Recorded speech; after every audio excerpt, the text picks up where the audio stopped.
नमस्कार, मैं आपके साथ विभा उपाध्याय और आप देख रहे हैं न्यूज 18 बिहार झारखंड का डिजिटल प्लेटफॉर्म।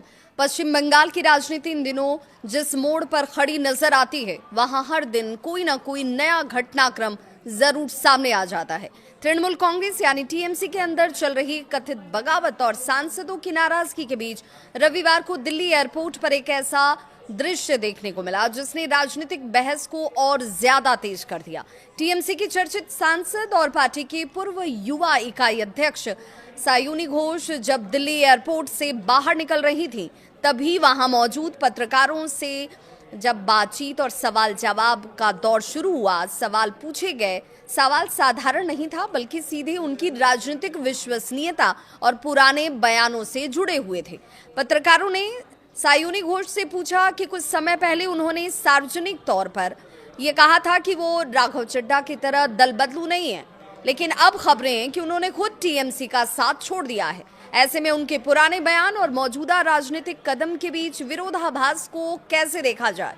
लेकिन इस सवाल का जवाब देने के बजाय सायुनी घोष ने सिर्फ इतना कहा, मैं आपको जवाब देने के लिए बाध्य नहीं हूं, मैं जवाब नहीं देना चाहती। इसके बाद जब पत्रकारों ने दोबारा सवाल किया कि अगर वो जवाब नहीं देना चाहती, तो फिर उन्होंने पहले दूसरों पर दल बदलू होने के आरोप क्यों लगाए, तब भी उन्होंने कोई प्रतिक्रिया इस पर नहीं दी और सीधे अपनी कार में बैठ गईं। हालांकि ये घटना कुछ सेकंड की थी, लेकिन इसका राजनीतिक संदेश काफी बड़ा माना जा रहा है।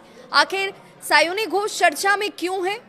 सायुनी घोष कभी टीएमसी के युवा चेहरे के रूप में देखी जाती थी। पार्टी की युवा इकाई के अध्यक्ष के तौर पर उन्हें ममता बनर्जी की सबसे भरोसेमंद नेताओं में गिना जाता था। सोशल मीडिया से लेकर सड़क तक वो पार्टी की आक्रामक आवाज मानी जा रही थी। लेकिन हाल के महीनों में पार्टी के अंदर जिस तरीके के मतभेद सामने आए, उन मतभेदों की खबरों ने लगातार ऐसे विश्वस्त चेहरों पर एक बार फिर से सवाल ला दिया। इन चर्चाओं के बीच ममता बनर्जी ने संगठन में बड़ा फेरबदल करते हुए सायुनी घोष को युवा इकाई के अध्यक्ष पद से हटा दिया है। उनकी जगह अब युवा नेता अर्नब बनर्जी को नई जिम्मेदारी सौंपी गई है। इसके अलावा महिला संगठन में भी बड़े बदलाव किए गए।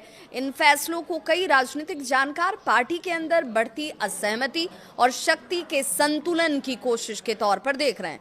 टीएमसी में अब सवाल ये उठता है कि क्या सचमुच बगावत हो रही है। ये सवाल इसलिए भी बेहद खास हो जाता है क्योंकि हाल के दिनों में आपने देखा होगा टीएमसी सांसद काकोली घोष दस्तीदार जो हैं, उनकी तरफ से एक बड़ा दावा कर दिया गया। उन्होंने कहा कि बागी खेमे में जल्द ही 2 और सांसद शामिल हो सकते हैं। अगर ऐसा होता है तो लोकसभा में समूह की संख्या जो है बढ़कर 22 तक पहुंच सकती है। ये भी कहा जा रहा है कि ये समूह लोकसभा अध्यक्ष ओम बिरला से मुलाकात कर अलग संसदीय गुट की तैयारी भी कर रहा है। यदि ऐसा हुआ तो ये केवल कुछ नेताओं की नाराजगी नहीं होगी, बल्कि टीएमसी के भीतर एक बड़ी राजनीतिक विभाजन का संकेत माना जाएगा। ममता बनर्जी के लिए कितनी बड़ी चुनौती है, अब आप इससे समझ सकते हैं।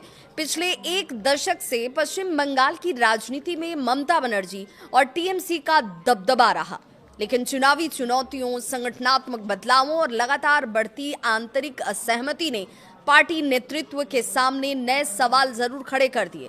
अगर वास्तव में बड़ी संख्या में सांसद अलग रास्ता चुनते हैं तो इसका असर केवल संसद तक सीमित नहीं होगा।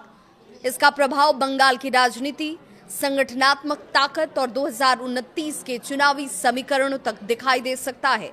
अब सबसे बड़ा सवाल यही है, राजनीति में नेता अक्सर बदलती परिस्थितियों के अनुसार फैसले लेते हैं, ये आपने कई बार देखा होगा। लेकिन जब कोई नेता अपने पहले दूसरों पर दल बदल का आरोप लगाए और बाद में खुद उसी आरोप का वो सामना करने लगे, तो जनता जवाब जरूर मांगती है। यही वजह है कि दिल्ली एयरपोर्ट पर पूछा गया एक सवाल अब सोशल मीडिया और राजनीतिक गलियारों में चर्चा का विषय बन गया है। क्या सायुनी घोष को अपने पुराने बयानों पर जवाब देना चाहिए था? क्या टीएमसी के भीतर सचमुच बड़ा असंतोष पनप रहा है? क्या ये केवल संगठनात्मक बदलाव है या फिर बंगाल की राजनीति में किसी बड़े राजनीतिक भूचाल की शुरुआत है? आपकी क्या है राय? कमेंट सेक्शन में अपनी राय प्रतिक्रिया के तौर पर जरूर दें।